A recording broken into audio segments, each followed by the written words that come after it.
What's up, YouTube? Welcome back to another great episode. DJ Reacts, you know what it is. Got a banger for you. We're gonna pick up from where we left off earlier. So, yeah, we're gonna pick up from there and continue this. Remember, we're building. We're easing this into you, so not to shove it down your throat because we don't want to mess you up because it's going to flip your whole paradigm upside down if you don't already know this. But most of you that have been supporting me already know this kind of stuff. Also, as a disclaimer, don't believe anything that I say, don't believe anything that you see on these videos. This is for entertainment purposes only, and do your own research. Always do your research. Please do your research. I can provide links, I can provide sites, but you're going to have to read and come up with your own perception of what you're reading, because everybody's going to have a different, a different way of looking at things. So, on that note, let's go ahead and get into it. I got to know Buzz Aldrin really well. He went down to Antarctica. All these one percenters were going down there. It's like a new Disney World. I had to look at Buzz and ask him, Buzz, what happened down there? Buzz did say one thing. It just stuck in my head. It's the way he said it. We thought out things we shouldn't. Buzz saw something, and I don't know what it was, but it was enough to give the man a heart attack. But the thing about Buzz Aldrin, there was this very cryptic tweet that came out during his stay down there. He said, "We have seen the faces of evil and we're all in danger." And this is right before he had his heart attack. What all these elite are going down there to see, going down to see what they're calling the Illuminati Disneyland. And it's a cleft in the ice, and you can see this giant craft underneath it. It's buried on top of tropical trees, plants that could only have grown in a tropical environment. So now the thinking is perhaps this is something to do with Atlantis. I saw at the foot of my bed 2 or 3 more reptile-looking beings. The short reptile was talking to me telepathically. It was telepathic. His exact words were, "We need to borrow your consciousness." He said, "We're going to borrow your consciousness, and you're going to be gone for 20 years. Do you want to help us?" And I said, "Yes." I woke up. I was not on the Earth anymore. I was taken to the moon base. There was a man. He said, "Do you remember your mom and dad? Do you have any memories?" I had complete amnesia. He said, "That's because you're a clone." This is absolutely the hardest part to recount because it still hurts.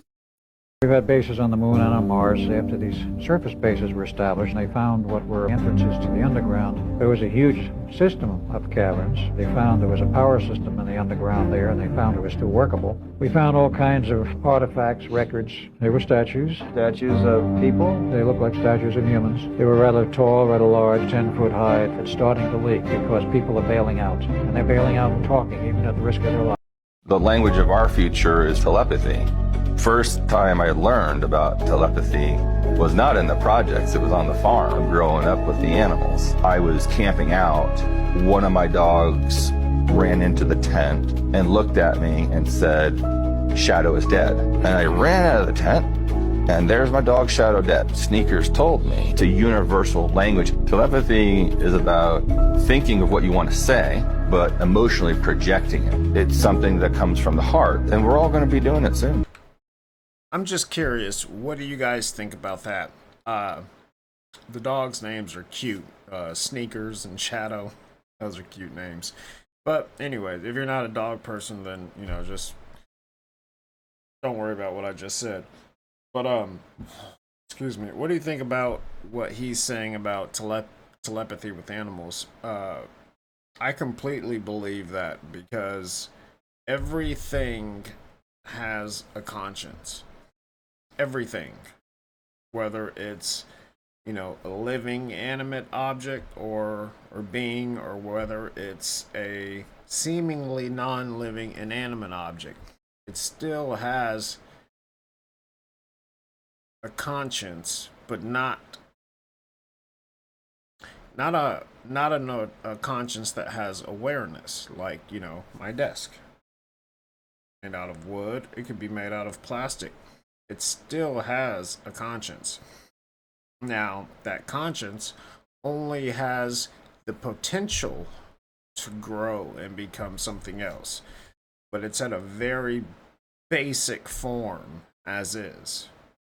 But yeah, I believe that I believe in telepathy easily because I've experienced it, and I'm sure most of you have too.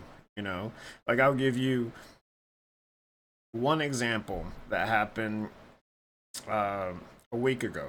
So my fiance was driving to work, and on her way there, I just happened to call her and was like, "Hey, uh, don't forget to."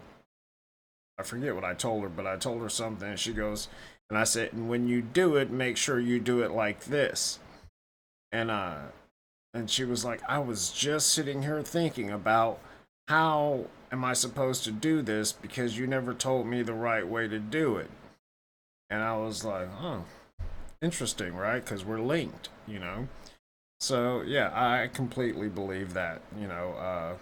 I definitely believe it with animals. Animals can sense things very easily because, like I always say, our senses are stupid compared to many other creatures out there. Our senses are dumb. So, you know, I believe it. But we'll get more into it. I had someone come to me and said, "Do you know you're part of the secret space program, that you're a super soldier?" I am actually living a separate reality in the secret space program. So piece of my soul is in the space program. I'm bilocated right now. So I'm bilocated in this reality right now, and I know I'm having an experience in the space program concurrently. They actually seek people out. They have a technique for seeing that there's some of us that have these abilities from birth. Now, there were lots of girls in this program because women are more intuitive than men. I'm just curious, what do you guys think about that? Let me know in the comments your honest thoughts because he's talking about a piece of his soul is somewhere else, so he's bilocated. The other one said that he was somewhere else, but it was his whole consciousness, and it was a clone, and he had absolute amnesia. So, what do you guys think of that? How do you weigh those two out? Um, I know bilocation exists because I've done it. Usually either astral projecting or dream walking with a guide. I was never able to do it on my own, nor would I want to because it can be terrifying. But yeah. So what he's saying are things that I all know to be true. I just don't know if I completely believe the person here saying it. I would just need a bit more info because you're not talking about something as easy as astral projection or dream walking or, your conscious going out of your body purposefully from meditation or dreaming or whatever, what have you. He's talking about something very specific. And so let me know what you think. I think I'm still on the fence about it. I know the secret space program exists. Uh, but then again, I also know, I know both sides. And so trying to piece both sides together, it's kind of difficult because you've got, on one hand, you've got people that are flat earthers.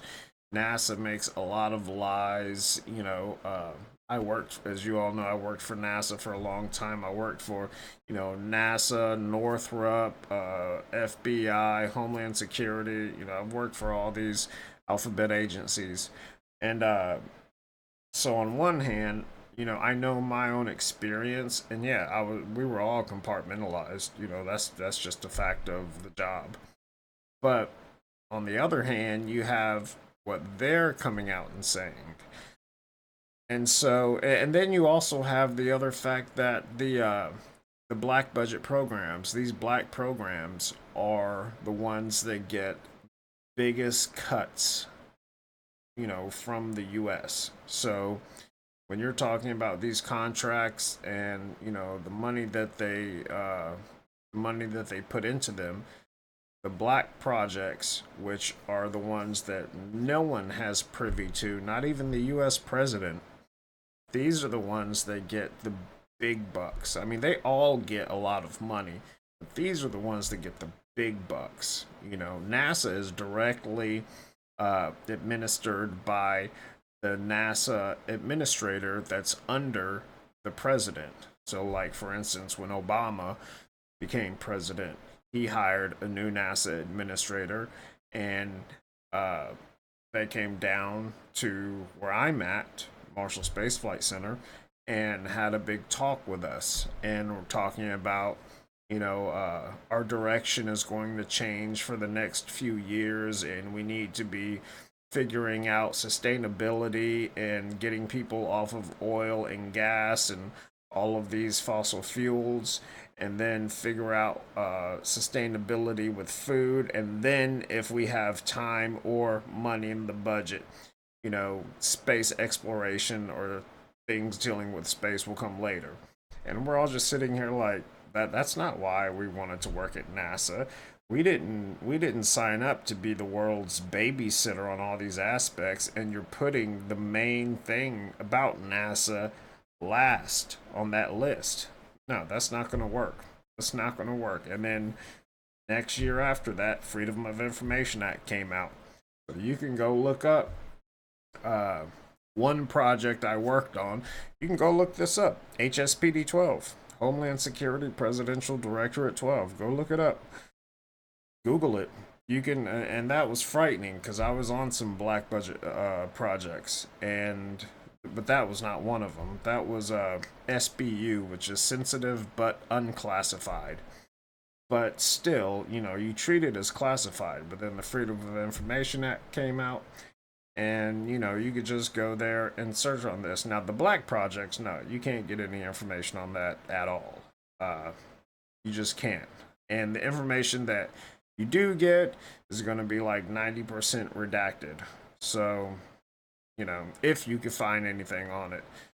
So, yeah, I mean, it's a weird gray area to be in, and, you know, I've been on one side and I've been on the other side, and I'm not sure how to get past it, you know. Like, I'm not sure, you know, we're talking flat Earth, and then we've got, you know, this Antarctic ice wall, or globe Earth, and we've got this ice wall going around in the southern hemisphere. And then, you know, but we can't get out of our atmosphere because of, you know, a firmament or whatever kind of thing is blocking us. Then if that's the case, then and none of them say that they flew out. They all say that they left from here. So you wouldn't even go through the firmament or anything like that. They're talking teleportation. They're talking portals here that teleport you somewhere else, you know, to the moon, to Mars. And so that would just negate the entire need for thinking about the firmament, you know? So, I don't know. Let me know what you guys think. There's portals all over the world. One of the ones I can talk about, it's an underground facility in New Mexico, and it's a very large building. Inside these buildings, they can fly drones. Very large facility that has quarter-mile stretch inside. And they can fly these drones into the portals and program them to fly back out. And they're trying to figure out this highway of portals through the universe. They're trying to map that now. And that has to do with a lot of the ley lines of the universe. There's a lot of ley lines that are not just here on Earth, but they go from planet to planet and to solar system to solar system. And these are energy highways that extraterrestrials use and that we use to get us amongst the stars. So the underground cities in Venus are unlike anywhere else in the cosmos that I've known. They're actually exquisite. The Venusian environment, everything translates into beauty. Like I said, even the water starts to communicate with you. The people there are beautiful people. They actually can communicate with animals. I saw like a bear lion. So the body of a lion with a bear head. The plants were alive. They could actually unroot themselves and move. You can feel their energy. Everything is like communicating love there. Some of the buildings would reflect what your energy was. If you were happy, if you were morose, they would reflect the color of your mood. That's what I experienced in the Space Force when I was in MENA. So that's an interesting thing that he said right there, because all of those things are true on Earth. There's plants that move themselves, but being able to go into a waterfall and the water is just sending love on you and to you, you know, that's got to be something. And it sounds corny, but you know, love is the strongest force in the universe. There's nothing that beats love, you know, to the point to where your heart even has a brain. It's called the little heart brain, and it's got more neurons in it than your actual brain. Look it up, little heart brain. So your heart, when people say, you know, use your heart, not your mind, it's because your heart already has a brain in it. So your heart can do both of those things. But yeah, that's a beautiful picture he paints, and you know, for some reason, I don't doubt that, you know, the underworld, the Venusian people is something amazing, and that they can communicate with animals. You know, I don't doubt that at all. A lot of species can, you know, and it's a beautiful thing. So you know, when you've got all that love going around, you know, everybody is going to be able to, they're on the same frequency, so everyone is going to be able to communicate with each other. So I have no doubts about that. We just don't have that here because we keep falling short of coming together when, you know, all of these people in power, media, what have you, are trying to keep us separated, you know, and once they can divide us with fear, you know, then they can conquer us easily. And that's why we have to stick together, you know. I said this in one of my other videos. I said, you know, we're all the same. We are all actually the same. Out of all of the molecules in your body, within the whole human genome, within all of your DNA, it's like 4% makes up, you know, your skin color, your hair color and texture, your eye color, all those things. 4% out of all of it. So that's why you don't see doctors, you know, that specialize in Asians, and you know, you go to them and like, hey, I've got a you know, a black kid that's my son. Work on him? No, I only know Asians. I don't know anything about those people. You'll have to go talk to Johnson over here. He does the blacks, you know? No, we're all literally the same. And it's so sad that I have to say that, but people fall for the division. And I always say, whenever the agenda has division, meaning there's an us versus them, doesn't matter who the us or the them is. Whenever there's an us versus them mentality, stay away from it. Come together. We have to come together. That's it.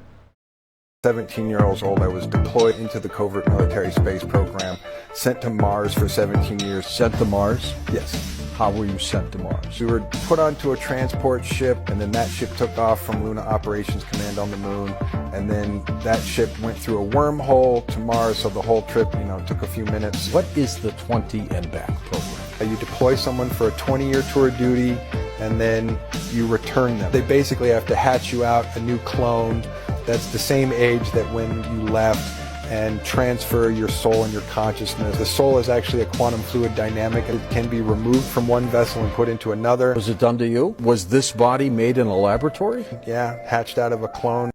I'm curious of what you guys think about this. So I saw him before anybody was trying to interview him.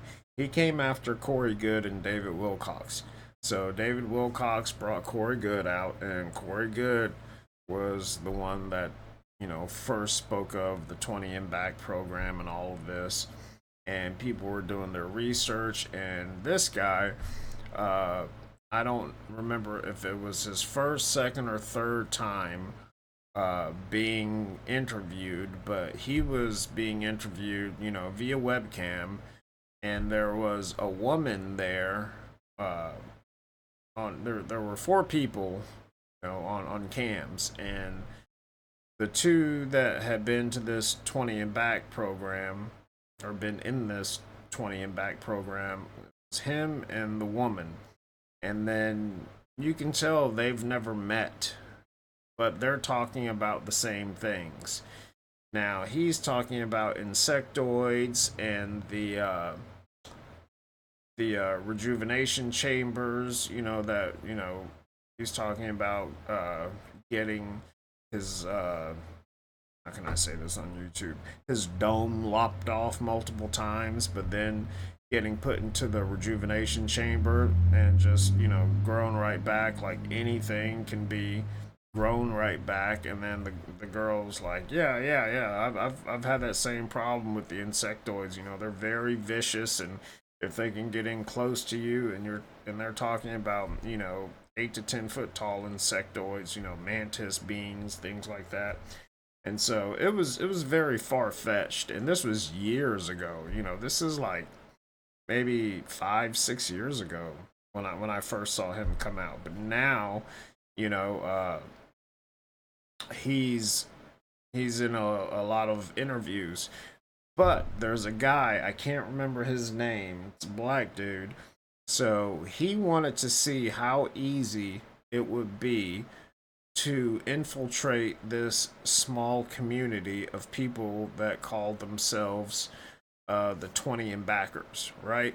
So he, I'll have to find the video and link it if I can find it. So what he does is he finds the people that are interviewing them, and then he just lies. He's like, yeah, I've had these visions, and then I was on different planets fighting things, and they're like, oh, you must have been a soldier in the 20 and back program. And he was like, yeah, I've never heard of the 20 and back, but I keep going and coming back, and now I'm done, but they put me back to where I started, so I'm back here at 23 years old now in a new body, and they just moved my conscience, my soul and everything into this new body of mine, but they kept everything that I originally left with, the scars that I had from a kid and everything, blah blah blah.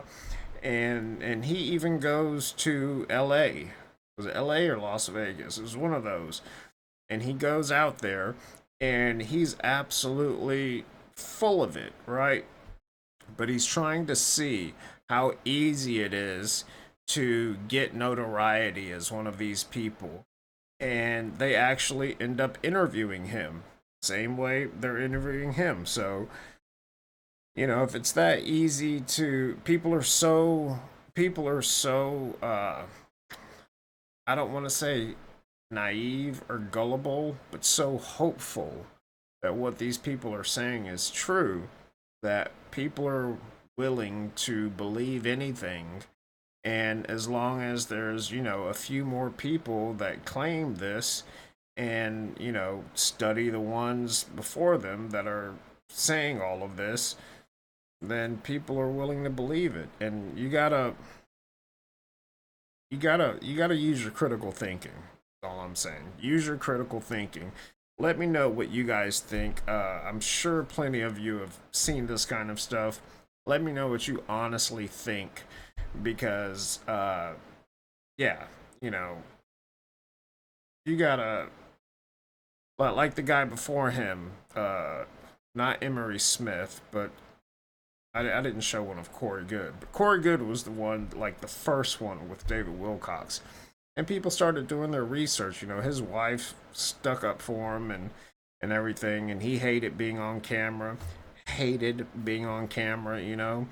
And then they're like, well, it says here like 8 years ago you were working at Home Depot, you know, so how are you doing that and you were there? And then that's where this whole bilocation thing came in. That's the first time I've heard that uh, out of any of them, but it came from him. No, I'm sorry, not him. The previous one, the guy before him was Emery Smith. He's the one that was talking about bilocation. So I don't know. Use your critical thinking skills, and you don't have to be a physicist to understand, you know, uh, wormholes or an Einstein-Rosen bridge, but you also have to understand that they're not stable. There's no way to stabilize them, So going through one could put you anywhere, anytime. Like you can't control it. From what I know of everything about quantum physics, you can't. There's no controlling it. So I don't know. Let me know what you guys think. Sorry for the ramble, but I just had to put my 2 cents in, and I want to hear your 2 cents. So comment. Let me know. I went to Mars. Where you were like fodder in a war on Mars between insectoids and humans. 30 insects came up behind us. One came up behind me and took my arm right off, bit it right off. I heard the other two guys in front of me get killed. They were eaten. They have a breakaway civilization there. They had about 225,000 people living there. I saw at the foot of my bed 2 or 3 more reptile-looking beings. The short reptile was talking to me telepathically. It was telepathic. His exact words were, "We need to borrow your consciousness." He said, "We're going to borrow your consciousness, and you're going to be gone for 20 years. Do you want to help us?" And I said, "Yes." I woke up. I was not on the Earth anymore. I was taken to the moon base. There was a man. He said, do you remember your mom and dad? Do you have any memories?" I had complete amnesia. He said, "That's because you're a clone." This is absolutely the hardest part to recount because it still hurts. So I just want to throw this out there. From the actual people that I've known to talk about other beings, whether it's the tall whites or the Nordics or the blacks, whenever they talk about telepathy, they have to find someone, and these are usually people with handlers, and handlers are from that, alphabet place. So they've got handlers, and so they will pick the people that are sensitive enough to be able to receive the telepathic communication. But what ends up happening initially is because these other species are so advanced and so used to speaking telepathically that when they speak to a human telepathically that can actually receive some of that, it bombards them. People have gone into seizures, they've just fallen out, just twitching like a fish out of water because it's a bombardment, it's overwhelming. And so then they realize, oh, I have to talk to him like a baby of our species. I have to dial it back a bit or a lot. That, and then that's something that one of the guys that was in my last video, he talks about that. But that's what I mean. Like, unless they've dealt with a lot of humans that you can't just receive telepathic communication. You got to think all the stuff that we've been indoctrinated into all of our lives, fluoride, chlorine, the calcification of our pineal gland, all these low frequency, low vibration things to keep us under and not be woken up. There's not a lot of people, well, there wasn't at that time, that can actually receive this communication. Now there's a lot more people that can receive it. And like I always say, I think it's a beautiful thing that people are waking up. But I don't believe what he's saying, because this being would have had to spoken to humans many, many, many times. just to be able to speak to him and not actually overwhelm him mentally, you know, because when people describe it, they're saying, think about having 5 movies on, that are just, you can't see past them and they're all playing at the same time and loud, and that's what it's like. It's overwhelming. So, I don't know. Let me preface this by saying this is one of the guys I was talking about that I do believe. Let's get into it. I had a real job in the military. There were accidents. Now I wanted to tell the world. I remember one time we went inside this craft. There was a soldier standing right here. I see like a flash and look over and he's not there no more. And I went ahead and I asked the colonel what happened. And he said there was a slippage in space-time and he went through that slippage. I'm a scared little man that feels that he has a moral obligation to not talk about this. See, he's one of the few, I think his name is Clifford Scott, if I'm not mistaken. He's one of the few that I actually believe. You should look up that name, do some research on him. It's very interesting, the things that he talks about. Have you ever killed an extraterrestrial being? Yes. Have you ever physically been to a planet other than Earth? Yes. There are no indications that Mr. Kramer was actively attempting to deceive me or the polygraph examination. From my perspective, Mr. Kramer does believe that he is telling the truth. I've always known I've been telling the truth. People now are going to have to look at this. What do you think about that? There's a reason that lie detectors are not admissible in court. Just saying. Like, he believes what he's saying is true. So, he could be a psychopath, a sociopath, or have narcissistic disorder. And he actually, with narcissistic, all of those disorders all entail pathological liars, to where they actually believe what they're saying. No matter how outlandish the lies are, they actually believe it. And even a lie detector can't detect that they're lying because they believe it. But, do a shot where we can actually see the screen when you're asking these questions with him. Like, we can see everything. Do a shot like that so we can see it. We can see everything, because lie detectors are not hard to read. You would know, like a child would know, the parts that are wrong. So I would like to see that.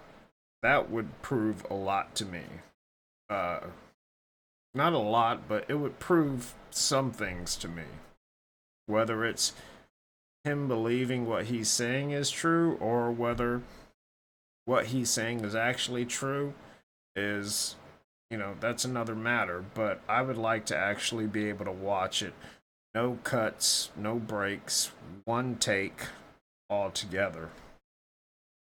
My squad and I were captured by indigenous reptoids on Mars and spent 5.5 months living with them. If I'm not telling the truth, then I am committing a number of felonies, including impersonating an officer, and I have encouraged people who think that I'm not telling the truth to report me to the FBI. See that right there? So, I grew up in a military family. All of my family is military for the most part. My father's not, but cousins are in the German Special Forces, then I've got, my American side that are all through all the branches, and they're all in the Rangers, Spec Ops, Delta Force, all these things. And so I grew up around that, and there's an air to those people, there's an air to those people. And I'm just not seeing that when I see these people, I'm not seeing that, because these people usually, when you're retelling something, you are mentally reliving it. And so most of them don't want to talk about certain things, and you don't have to go as far back as, my parents or my family. You can go to recently. Most of the people that, served in Desert Storm, like my family did, or, you know, after 9/11, you know, a lot of those people are the same way. They don't want to talk about it. You know, definitely not with somebody that's a civilian that can't understand it. So because they're reliving it, they're reliving the horrors that they went through, and I'm just not seeing that when I look at them. That's my big issue. But you know, I could be wrong. I'm not saying I'm right. I'm just stating my thoughts. But let me know what you think. Have you killed any extraterrestrials in your lifetime? Countless. I honestly couldn't tell you the number. It's so many. What did some of these look like? Well, if we're talking about the indigenous reptoids on Mars, 7 feet tall, they do have a tail that is usable in combat. Been knocked unconscious, got clubbed in the head with one time. They're fierce. Here on planet Earth, when you're looking around at other human beings, even though everyone has their own unique appearance, you're still looking at people that have a similar flesh, have 2 hands, 2 legs, so that your pattern recognition isn't having to work overtime because it's looking at things through a pattern that it's accustomed to. Well, when you're in a room where there are dozens or even hundreds of other species, your pattern recognition in your brain goes on overload. A diplomatic group was walking past a table that we were sitting at, and I remember turning and my eyes got all wide as saucers, and the colonel sitting next to me was like, "What did you see?" And I was like, and he said, no, you didn't see what you were looking at, but what did you see? And I was like, Scarecrow from The Wizard of Oz? And he was like, okay. Yes, he says, sometimes I see Muhammad Ali. Your brain will, if it can't figure something out, it will just go, screw it, and then it will just pull something out and project that image. He exaggerated that. I know exactly what he's talking about, and I've experienced it, and a lot of other people have too, and he has completely exaggerated that. So your brain is not going to take an entire being, you know, regardless of how many of them are different species in a room. Your brain is not going to just try to make that look like something you know in your mind. Your brain will actually clear out everything and focus on something. But it's not what he's talking about. Your brain does that in small parts. So, you know, if you're looking at, you know, a bunch of trees, you know, your brain is just going to see a bunch of trees, and you might not see some little aspect of those trees because they all look alike. You know, I know exactly what he's trying to say, but that's it doesn't work like that. That's not how your brain works. Your brain does add things in there when you either can't figure things out or something. That's why I say our senses are dumb, because your brain does do that. But he's talking about a whole other level of what your brain does. And there's no scientific proof that it does it to that extent. These are minor things that your brain will... It's not a correction, it's just an adjustment. So, I don't believe that at all. I went to the planet Venus, and the surface is absolutely livable. There were forests, there were animals and structures that were on the surface. You could go into a waterfall, and you could feel the love from the water. Can you imagine being in the shower and the water is communicating with you? You want to go to Venus? You get in a portal, boom, you're in Venus. If the world knew what you know, how much would they be in shock? People will be in shock for a little bit. There's going to be, of course, the naysayers and the fanatics. No, this is bad. These are demons from, Satan. In order to establish trust, you have to watch what they do. You have to see what this new race is that we're meeting. Give them a chance. They don't need to tell anyone they're here. I mean, there could be an ET in this room right now. You wouldn't even know it. They have come and integrated themselves in all the societies here and working as regular individuals. There's ETs washing dishes down at the restaurant, and there's ETs that are running major corporations. They're all... I was genetically engineered from the ground up. I was a special section Marine from the time that I was a baby. Have you ever killed an extraterrestrial being?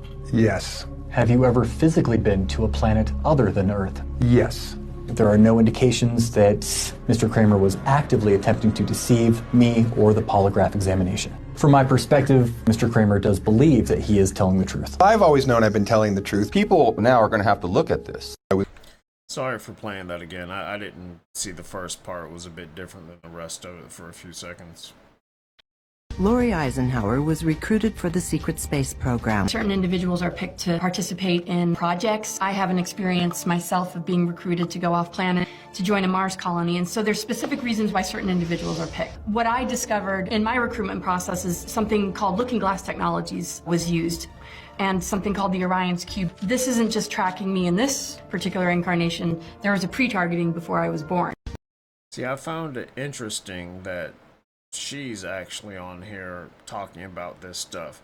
See, that's what I mean. Just when I feel like, you know, maybe I'm just pulling back a bit because, you know, it seems outlandish and I need to do more research, you know, she comes in and, you know, starts talking about stuff. So I don't know. She could be for clout. She could be real. I don't know. Let me know what you think. Have you done any research on this? Do any of you know any actual facts we can look at on this? I mean, I can look and find it. I just haven't yet. So just let me know. I was in the Hulk program for a while. I was increased in size to the point where I was at least 8 feet tall and almost 350 pounds, just like a Hulk. On Jupiter in particular, I remember going in and going against what I call the rock men. You know, they have like rock bodies. They're not fun to fight. Many sci-fi films and TV have been used to reveal the truth. Stargate SG-1 is a great example of this. At the beginning, a nerd is trying to solve a video game puzzle. Computer just goes black. And he's like, wait, what's going on? You know, I solved the puzzle and it just went black on me. Almost immediately, the doorbell rings. He opens up the door and there's a professorial-looking guy. And they're saying, you need to come to the spaceship that's orbiting Earth right now. And the guy goes, yeah, right, dude, whatever. He slams the door on him. He starts walking up the stairs and he disappears. And he reappears in a spaceship that's orbiting the Earth. Clearly a secret space program. Using video games to find out who is perceptive, who is knowledgeable, who can handle this even. They have disclosed to us. When my brigadier asked me, do you want to go public with your story? I said, are you kidding me? One of my questions was, what do you want me to tell people? And he basically said, it is the most important thing that you do nothing other than tell the truth. My squad and I were captured by indigenous reptoids on Mars and spent 5.5 months living with them. If I'm not telling the truth, then I am committing a number of felonies, including impersonating an officer, and I have encouraged people who think that I'm not telling the truth to report me to the FBI. Being in the SEAL teams for 24 years and then in the CIA for 11, I was open up to some of this secret space program information. I'm involved in this program. Telepathy was one of the things we learned. We also learned how to levitate objects with our minds. Learning how to vibrate at certain levels. You can actually pass through objects. Technologies that are hundreds, maybe 1,000 years more advanced than we have right now. But we're shot through this tube and we traveled to the moon. There is a moon base. It's hollow. There's large cities inside the moon. I learned a lot of different things. See, this is my whole thing. If you've done all of that, then just levitate something. Something small on camera. A coin, you know. I have no issues with telekinetics. You know, I know for a fact that it's real. And I know for a fact that the CIA has had programs with people that can not only communicate via telepathy, but they're also TKs or telekinetic, and they can also remote view. And one of the people that pretty much invented their remote viewing program is a man named Ingo Swann. Look that up. INGO SWAN. I'll even put a link to him in the description. So I'm very familiar with all of that. But you're saying this, and if that's the fact, that's factual truth, just levitate something, man. Just, you know, a cup, a coin, just something. Like, you're saying all of this, but you're not providing anything that we can... You're not providing anything that we can quantify it with. That's the issue. It's my issue, at least. This giant 7-foot-tall Palladian man came into my room and he says, "Hi, Elizabeth. I want to personally invite you to a meeting that the Galactic Federation is having." And so I said, "Okay." And he says, "All right, follow me." All of a sudden, we're going to the moon. We actually went inside the moon. Inside the moon are all these seats, kind of like a giant stadium. And in all of these seats are hundreds of thousands of interdimensional beings from all over the universe. There's weird gray beings, there's insectoid beings, there was also tens of thousands of astral bodies. When I was 5 years old, I told my parents that I was not from this planet. I teleported to the womb of my mom. I started to be visited by extra-dimensional beings called Anunnaki. There are some races of Anunnaki who want control on Earth, and there are some of them who want to liberate Earth. So that's why we have a lot of conflict in our history, because they're behind the scenes. They are our ancestors. You are saying that who is communicating with you is a current living version of the Anunnaki? Yes. When I have been told by people in NASA that the planet Saturn is inhabited. It's inhabited by an army inside the planet Saturn. They're planning some kind of a military expedition. NASA believes that that expedition is going to be an invasion of the Earth.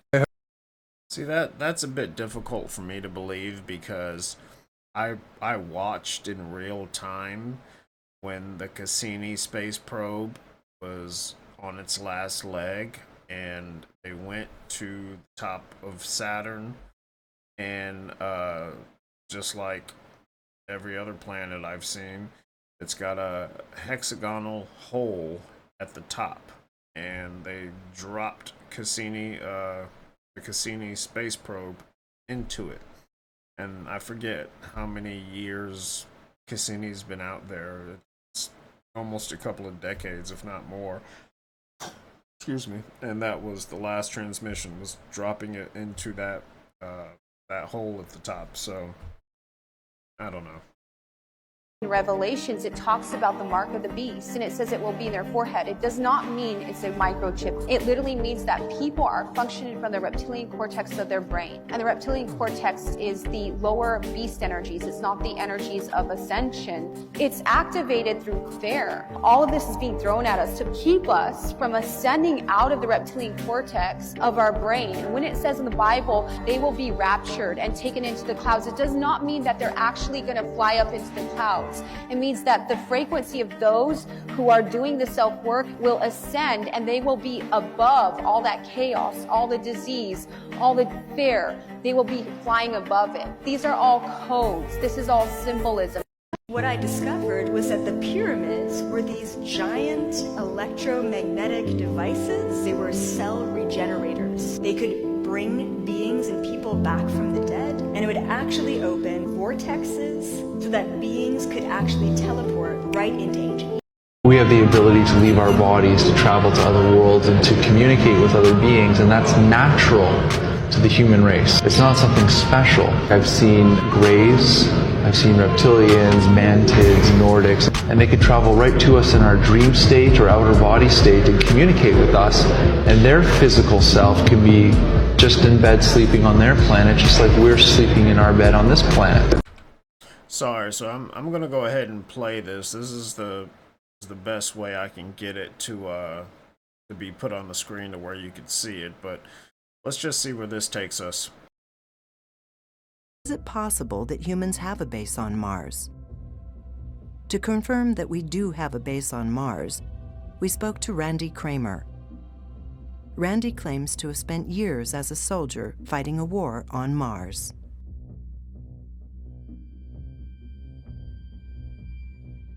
Project Moonshadow was the project which genetically engineered and trained me and 299 other young boys and girls, for a total of 300 of us in the project.